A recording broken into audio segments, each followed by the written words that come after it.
Amy Dayaon. Hello, Arian Laguardia po. Nag-rescue ako ng sarili ko lang, isang cat. Tapos, simula nun, nawili na ako sa mga pusa. Every time na may makikita akong kuting, nasa kalsada, ganyan, kinukuha ko. Hindi pa naman ako aware na rescuing na pala ang tawag sa ganon. Until ako yung Diet Saving Strays, naghahanap sila ng bagong volunteers. Kahit wala akong kakilala dun sa org, nag-try talaga akong mag-attend ng orientation nila. Kasi sabi ko, hindi ko naman kayang mag-rescue kasi puno na yung bahay. So, para mas maraming matulungan na hayop, na pusa especially, sumali na lang ako sa kanila. Naging interested ako na maging part ng Diet Saving Strays. Nakikita ko sila noong una sa Facebook. Tapos, di ako nag-aalam, yung founder pala ka-work ko. So, ayun, through her, nagsali ako sa mga rescue, sa mga events. Pero, since nagka-aso ako noon, nung bata pa kasi ako, hindi naman ako mahilig sa mga animals. Pero, nung nagka-aso kami, gusto ko sila i-spoil. Tapos, naaawa ako pag nakikita ako mga strays sa mga kalsada na ang pangit ng condition. So, yun, gusto ko mag-give back, parang i-spoil rin sila, kumbaga, through voluntary efforts, through helping Diet Saving Strays. So far, ito yung parang main outlet ko aside sa personal life ko. Dito ko nagagawa yung mas napapalawak yung area ng natutulungan aside sa kapag ako lang ang mag-isa. Siyempre, minsan mapagod, pero ultimately, very fulfilling, lalo na pag nakikita mo yung mga na-rescue nyo, nagbabago na yung buhay, nagaganda na yung katawan, masigla na sila, nagbawag na yung tails nila. So, very fulfilling talaga siya. Pinaka-memorable siguro yung kay River. Dito siya sa Mambulaw River na tumawid pa kami sa mataas na bakod para makuha siya kasi nandun siya sa gilid ng ilog na walang ibang access kundi tumawid sa bakod.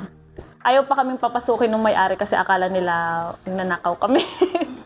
Yan naman. Ngayon, so far, si River, nag-survive siya and currently, nasa isa siyang farm. In-adapt siya ng owner ng farm. Kaya okay na yung situation niya ngayon. Yes, my name is Ada. So, I'm one of the founders of Diet Saving Strays. So, ang Diet Saving Strays, it was founded in 2017. It's a non-government, volunteer-based organization. So, we exist to raise awareness on responsible pet ownership. Nagsimula. You know what? I've been asked by this question so many times, pero it's a story siguro that I will never get tired of sharing. So, we started in 2017. So, it was me and my best friend, Paula Ignacio. She's also one of the founders. So, siya talaga yung utak ng lahat ng to. Siya yung nakaisip, siya yung nag-initiate dahil lang may nakita siyang super kawawa na aso na merong makeshift collar sa leeg. When you say makeshift collar, parang straw lang siya. Tapos, ando na yun ever since puppy siya, hanggang sa lumaki siya, pati yung collar parang na-stuck na sa leeg niya. Even yung, yung laman loob niya, kita na dun sa leg. So, sa ganun lang siya nag-start. And the rest was history. Initially, dalawa lang kami. Ay, talaga po? Ganon kalakas yung loob namin dalawa. So, ayun, dalawa lang kami. But then, eventually, since nag-start kami gumawa ng Facebook page, may mga sumali rin na ilan, like 5 to 8 people. Pero, ang kasama ko na lang ngayon from that point is siguro si Joni na lang, yung isang volunteer na na-meet nyo kanina.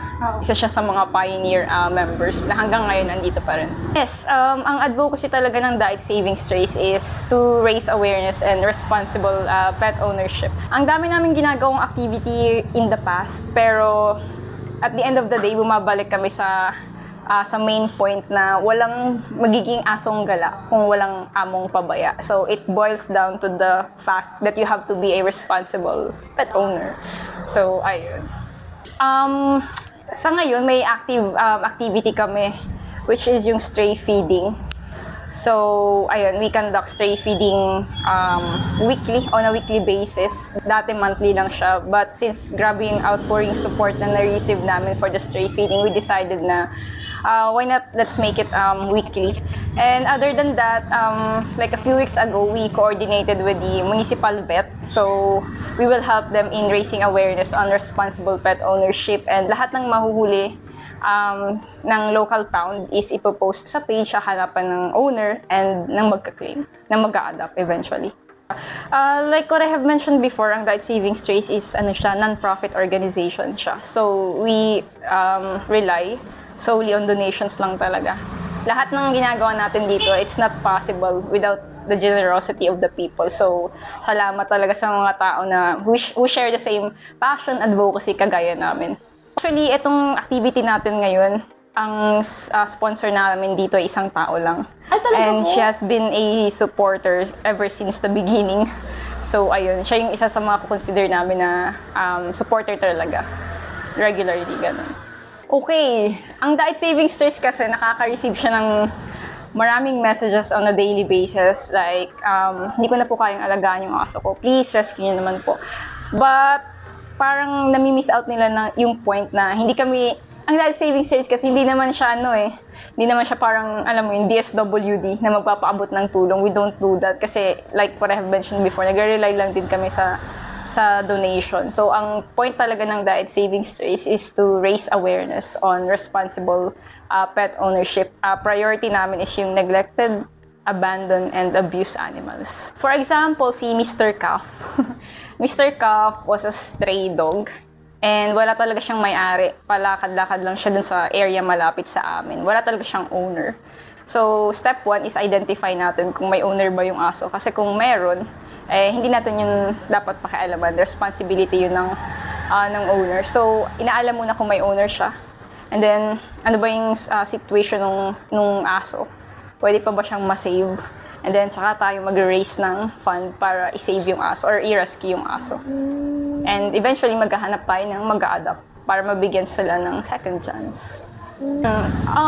Wala naman talagang process, pero kapag may ni-report sa amin and nakapag-decide kami na yes, we will rescue this dog, kukuha kami ng pictures, syempre, and then ipopost namin yun sa page.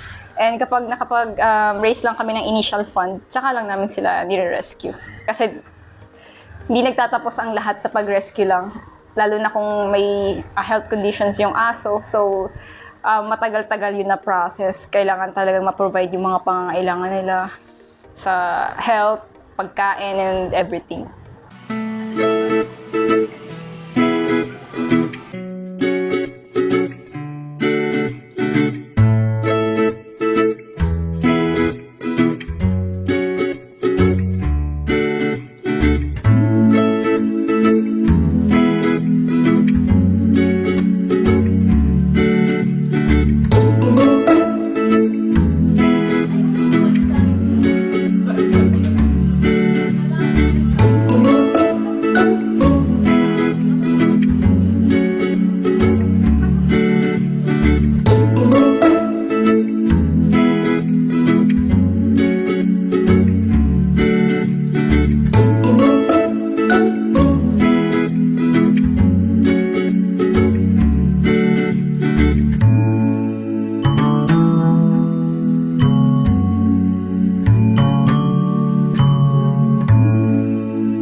ano po ang experience o pong feeling?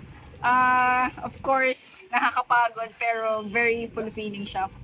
So far so good naman. So ngayon po, saan po tayo ulit pupunta? Ngayon dito tayo sa, ang alam ko, Puro 4 Barangay Tres. So binivisit natin yung mga parang indigent pet owners. So mamimigay tayo ng ilang gifts for their pet dogs, and at the same time, we will give them flyers to inform them about responsible pet ownership. Iba natin kasama, nandun na sa loob na ano na sa Sige po, pwede po niyo pa pakunahan kami sa pagpunta. papangunahan, sige. Papangunahan? So, ano po, pwede niyo po ba ikwento sa amin yung memorable, memorable experience niyo na nag-save kayo ng aso? Memorable experience na nag-save ng aso.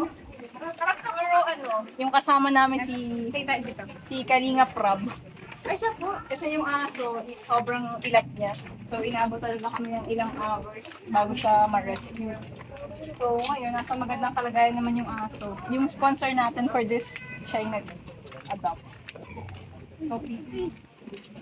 So, hindi talaga madali yung pagiging animal rescue volunteer. Ang daming kailangan mong i-sacrifice, like time, syempre yung effort, and ayun nga, it's not everything na nakaka-receive ng donation. Minsan talaga walang-wala. Pero at the end of the day, we're so thankful naman na may mga taong patuloy na sumusuporta sa organization. And ayun nga, patuloy pa rin tayo hanggang sa wala ng stray animals na tayong makikita. Though at this stage, parang impossible siya isipin. But still, we're hopeful na pag na-address natin yung root cause, is this place would be a better place for animals. So, maging responsible pet owners lang siguro talaga tayo. At the end of the day, it will really boil down to that. Let's be a responsible. Ang pagkakaroon ng alaga is a lifetime commitment. Hindi lang siya yung kapag and cute. Dahil, yun nga, habang buhay siyang responsibility. So, ayun. Let's be a responsible pet owner.